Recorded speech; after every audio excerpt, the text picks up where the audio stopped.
It all started when I went to Columbia College, Chicago to study fashion design.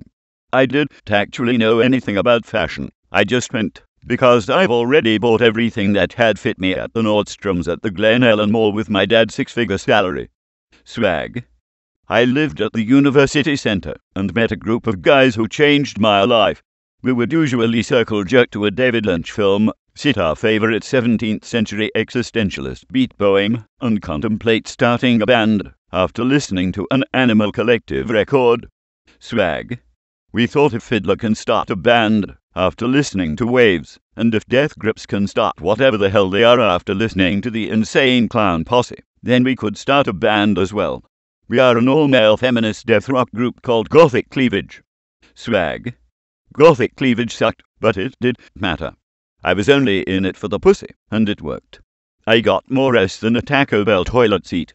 Besides, nobody cares about the drummer. The band split 3 months after the lead singer killed himself when he found out his boyfriend was straight. Swag.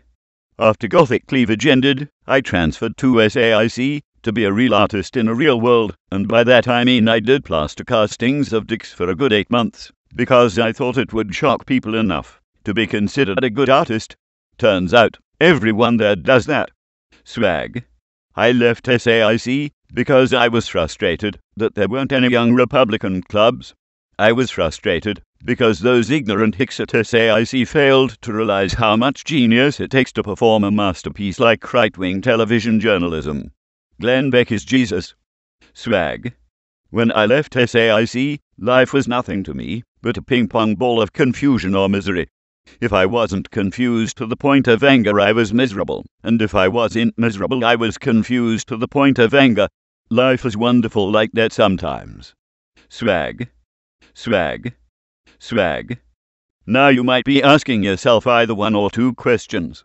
Either what did I do to cope with these negative emotions, or why in the hell did you not get a full-time job? Well, to answer the latter, my dad's six-figure salary allowed me to never know the value of $1. Swag. To answer the former, it was with sex, drugs, and dubstep. If I had $1 for every time I caught an STD around my blue period by fucking in orgies without a rubber, or with sharing smack needles, then I would be able to buy all of the clothes in Nordstrom's to clothe in a city community. Swag.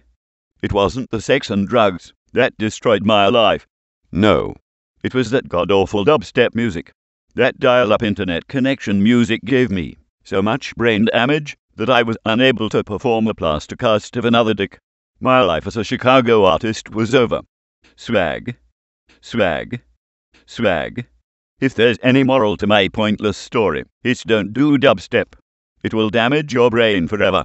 To this day, I still have been unable to do a plaster cast of another dick. At least I was able to do watercolors back in high school when I liked Sublime. Swag. Now these days, I'm the common blue-collar guy.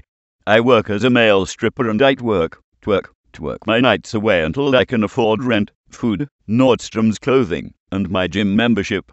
I have a wife and 3 kids now, and I hate every single moment of my life. Swag. Swag. Swag. The end.